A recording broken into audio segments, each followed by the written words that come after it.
We will be looking at the Tekken 7 Kazuya by Game Dimensions, a new line by Bandai Namco.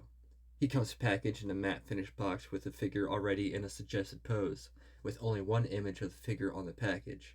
I must say, I like this approach a lot, specifically for Tekken. The promotional artwork for this series has always been the incredible 3D models taken from the game, and it works so well for this packaging. But we're not here for paper, we're here for plastic. I am the sponsor of the show, and if you would like to support the show, please follow, like, subscribe, comment, or not. Just a view helps. I really appreciate it. Thank you. Game Dimensions is a new company coming from Bandai, so we haven't seen too much from them yet. But I'm always excited to see some classic video game characters who never got too many figures, besides a few 5-point articulation 90s figures and from the incredible Storm collectibles. You can see right off the bat it's nowhere near the quality of Storm collectibles. This is a $27 figure, and you can compare this more to the recent Jada Toys Street Fighter line, which run about the same price. Akuma will be the true test when I'm assuming both these lines release an Akuma figure. With Kazuya, you can see he lacks a lot of paint, and he's flat looking, especially when you notice all the detail unpainted in the mold. On a personal gripe, I would gladly trade these floating text accessories for some extra paint.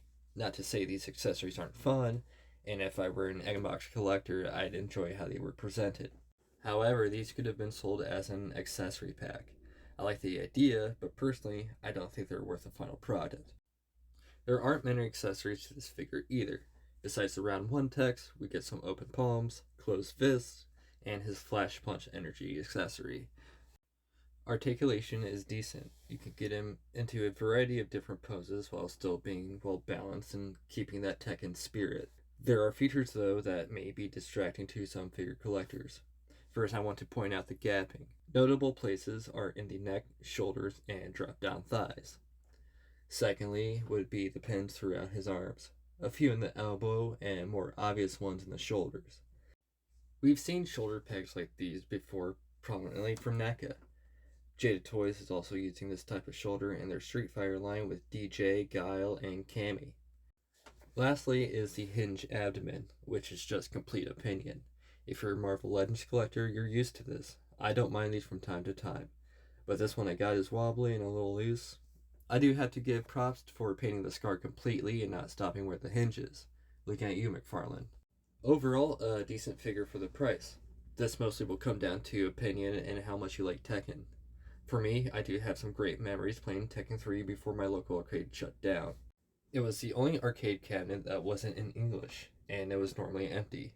A reminder, I'm from rural Ohio, and it was a complete escape. That let me experience this bizarre story and open my eyes to look for incredible stories it was influenced by. It led me to Devilman and JoJo's Bizarre Adventure at a young age. I like the presentation of this figure, especially for the series, but I'd argue that it loses a lot of glimmer once you open him.